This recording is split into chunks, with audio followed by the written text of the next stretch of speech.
After 2 years of making this show, there have been a number of questions about the mysteries I've covered, as well as a lot of people saying their own theories. So, I thought today it would be nice to also answer questions, but dive into the theories people have about the mysteries I've covered. Now, it should be noted that I asked in my Nancy Cooper video for a bit of questions, but because of the latest episodes of OC Unsolved haven't been doing well in terms of views, there were very few questions, so I decided to pull questions from every episode of every season.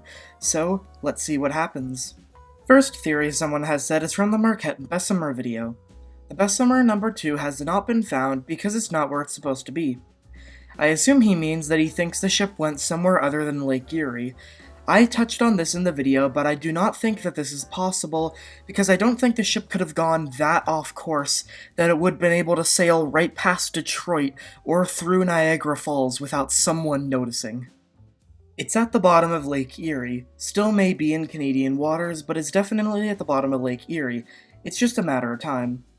I would say I agree with this, and as I touched on in my video as well, I think that there are some pretty reasonable locations to search for, but because this isn't really a particularly famous wreck and it would cost a lot to look for it and find it, there isn't much interest in finding it, but I believe with enough technology you could indeed very much find this ship.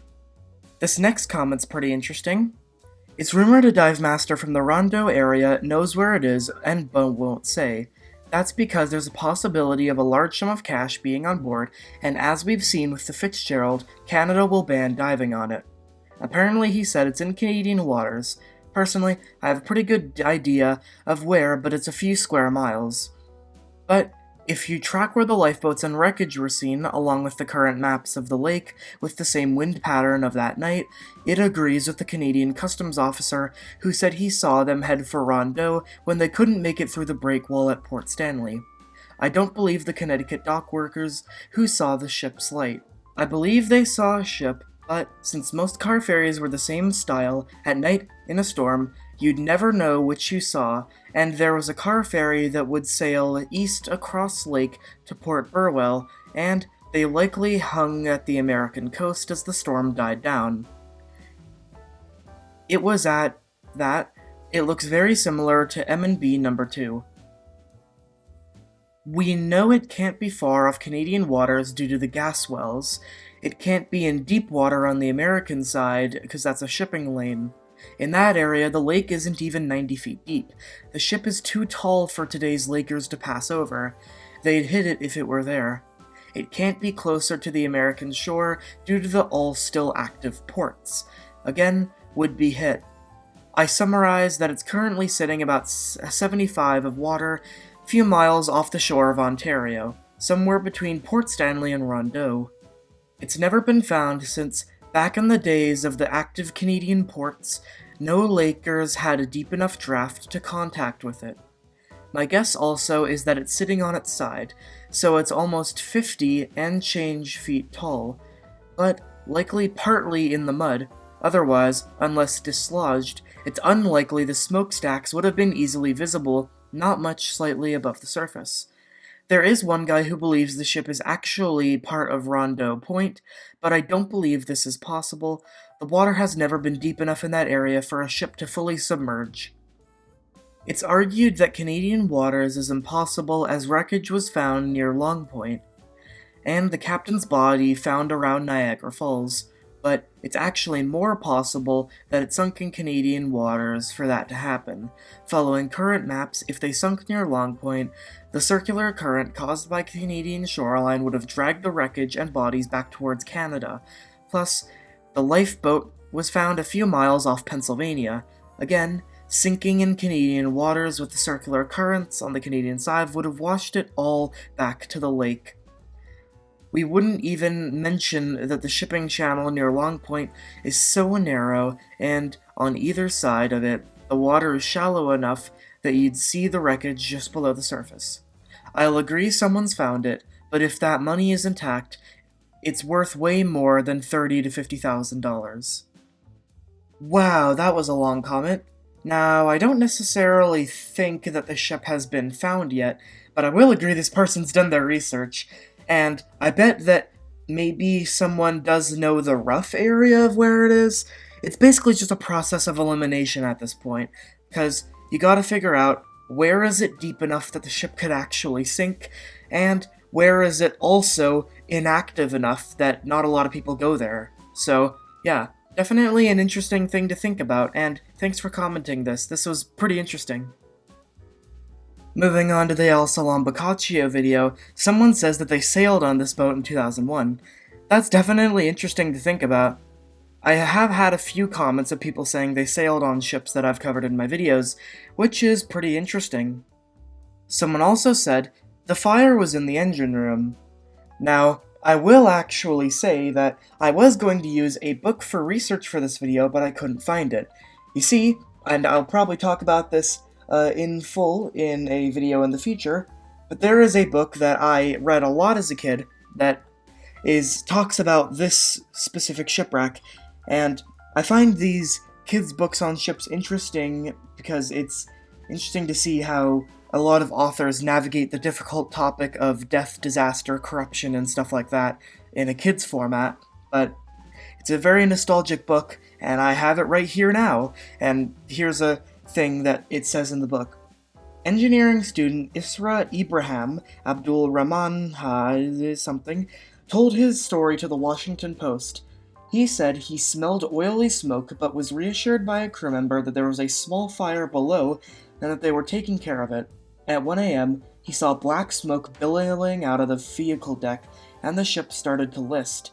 In minutes, the ship capsized. There was no SOS, 10 big lifeboats that could carry 100 passengers, each were never lowered. So yeah, no one really knows where the fire was, but that is an interesting passage from the book that I was going to use for the video. I had it briefly in my mind, but I just couldn't think of it, so yeah. This person says, my uncle was on the Sulphur Queen ship in 1963. Would love to see a list of crew on board.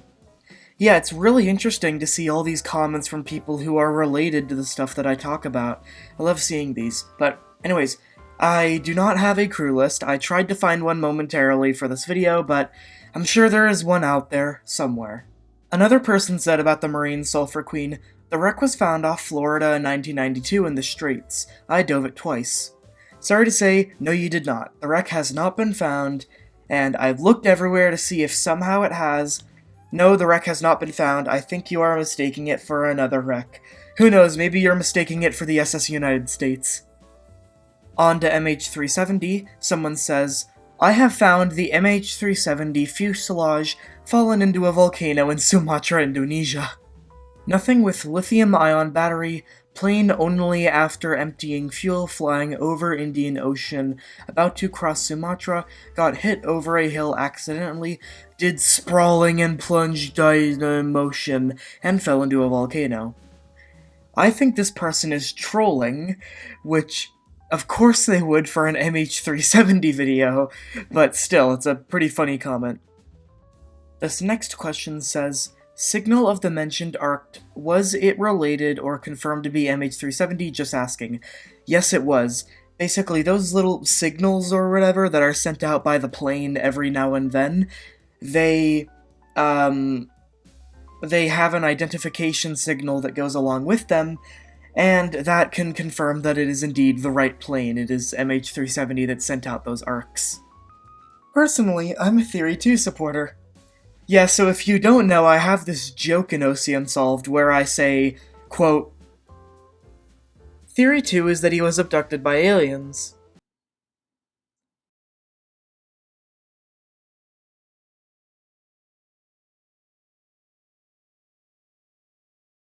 Basically, I'm trying to say that most of the theories that say that something was abducted by aliens, almost all of them are definitely not true and just have no evidence to them, and they're just joke theories, so yeah. And the rest of the comments on the video are just calling me a conspiracy theorist for saying that I think I know where the plane is. Listen, I'm only agreeing with Mickey Smith's video on where the plane is. Like, I think that his calculations are very convincing, and they aren't where they were previously searched, so I think the boat should search there. Also, before we move on, I find it so funny how there's like 5 different videos saying that out of all people, Elon Musk and Tucker Carlson found MH370, and the thumbnail is like something that looks kind of like MH370, but it's a 737. And the videos all say like, oh, he claims that the deep state caused MH370, which it's so funny and so ridiculous because it's something that I really do think Elon Musk would say, but no, Elon Musk has not found MH370, please stop. Moving on to the Super Fairy 9 video, someone says, your theory 2 is absolutely correct, but also the vessel was very overloaded and full to the brim. Their cargoes were not tied down. Yeah, I think the wind theory is very interesting, but at the same time, I don't know how powerful, like, how could wind be so powerful that they blow over a ship, but not powerful enough to cause visible waves? It's weird, but yeah, I don't know, yeah, it's a very interesting theory, but once again, I don't know how much merit it has. I mean, the captain did say it happened, so maybe. Another person says, I would like to clarify things up.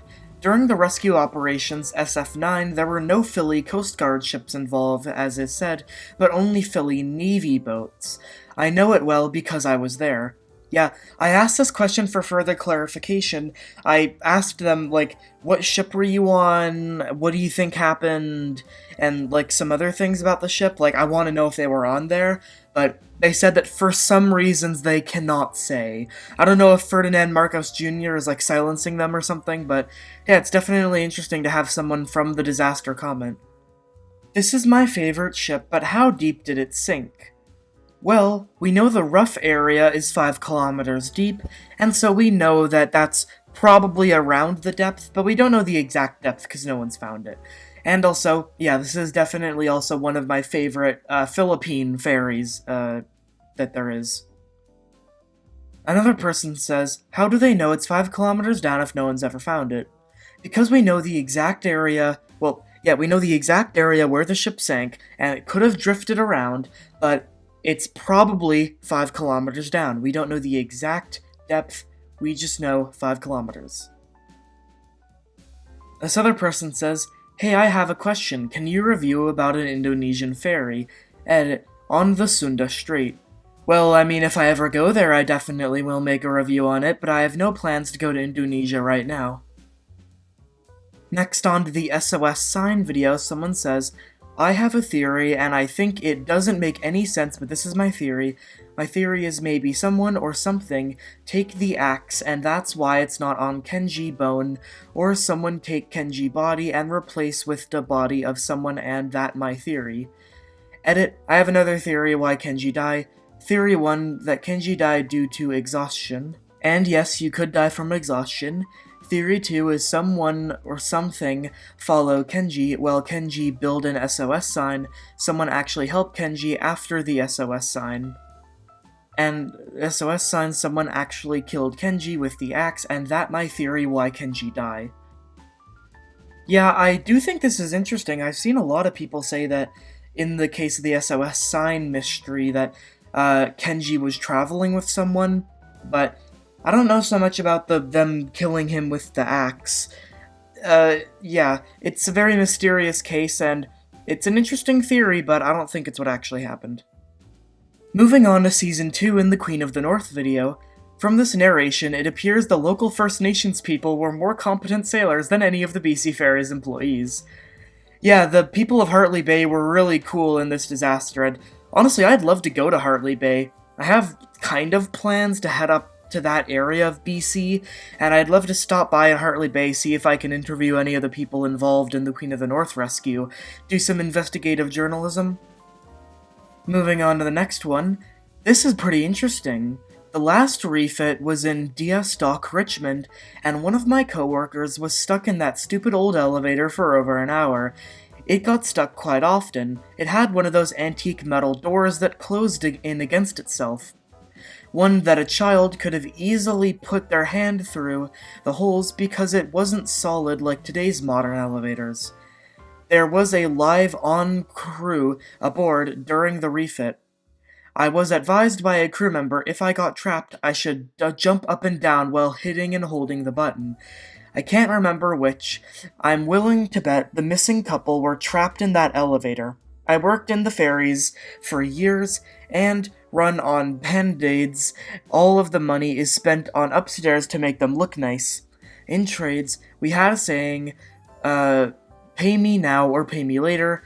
Later costs more, and that's why the darn things break down all the time. Yeah, the idea that the missing couple on the Queen of the North got stuck in the elevators, I actually think this is very likely. Like, if those elevators were that antique and bad up until 2006, then they could have very well gotten stuck in the elevator as the ship sank.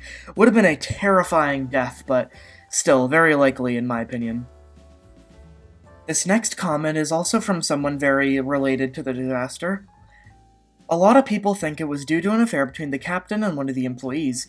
Due to this, they became negligent and didn't discover the danger until it was too late. Also, nice to watch another vid on this, but for anyone in the comments, I am actually the son of Ryan and Jill, so if you want to know anything more than what's in this vid, by any means, ask me and I'll tell you as much as I can for you. Yeah, that's very interesting that you're, like, related to... I never thought that someone that close to an incident would comment on my videos, but yeah, that's really cool to see. And... yeah, by the way, if this person is watching this video, if there's any time that I can do a Zoom call with, you know, Ryan and Jill because they're so, like, close to the disaster, definitely let me know. Jill doesn't have to. I know that you've said previously she's a bit scared of ships now, which is pretty reasonable. But if Ryan wants to call, then that would be pretty cool. Next theory is, my theory is that why they got the position wrong is that the engine room is filly with water, so the system was maybe dying? But that maybe explains the position was maybe going into the position to another position. What I mean is the position changing. That's my theory. Yeah, that's also actually a really good theory, like, that it was changing a lot as they were looking at it, so they couldn't know where they were. And maybe it was like the engine room was filling with water and it was dying because of that. That's a very interesting theory. I like that. No mystery here, just utter incompetence and unprofessional misconduct causing death. Yeah, pretty much. I don't think all the crew members of the Queen of the North were completely incompetent, but, you know, it's definitely, you know, they should have hired better people in charge of those ships. For the mole comfort video, it's probably not theory 1 or 2, but a bit of both which led to the disaster. Yeah, maybe some design faults and also improper loading of the cargo caused the ship to sink, but who knows. Pretty interesting idea, though, that multiple of the theories is what caused it, but yeah. Also, by the way, sorry for making that mole comfort video so short. It was only like 5 minutes. For Pan Am Flight 6, I really wish they would have just put out what they found. Also, what happened to Stormworks on your channel? Yeah, I definitely do think there's a lot of information being hidden about that case, but as for the Stormworks question, I do want to make more Stormworks videos. I've personally made a lot of ships in Stormworks that I want to show off in videos, but I haven't found anyone to do stuff with. Plague Doctor, who you may have known, he's pretty busy these days, which is understandable. But yeah, if I can ever make videos with him, I will. It's been over a year since I made a video with him. He's really cool. I want to make another video, but if there are any updates or any of the unsolved mysteries covered, that would make a good video or set of videos. I can say that there are some updates. With MH370, there is another search going on. Haven't heard much from that, but yeah, it is still developing. There's another search going on, that's all I know. And for the Estonia, there's apparently a plan to encase the ship in a concrete tomb. I don't personally support that idea, because I think we still need to look at the wreck to find out exactly what happened. But it's pretty interesting. And there's been a lot of documentaries, and even like a full-on movie released about the Estonia, so yeah, pretty interesting. But that's all of the updates I've found about cases like this. And with that, that is the final question. Thank you for all your questions and theories. It was really interesting to see what people think, and a lot of them are actually a lot better than the theories I made in my videos. And stay tuned for probably mid-next year, I'd say, for Season 3. I'm mostly just saying that because, like, The recent videos haven't been getting a lot of views. It's clear that a lot of people aren't really liking the series, so don't know if it will come back, but Season 3 might have a big twist, so we shall see.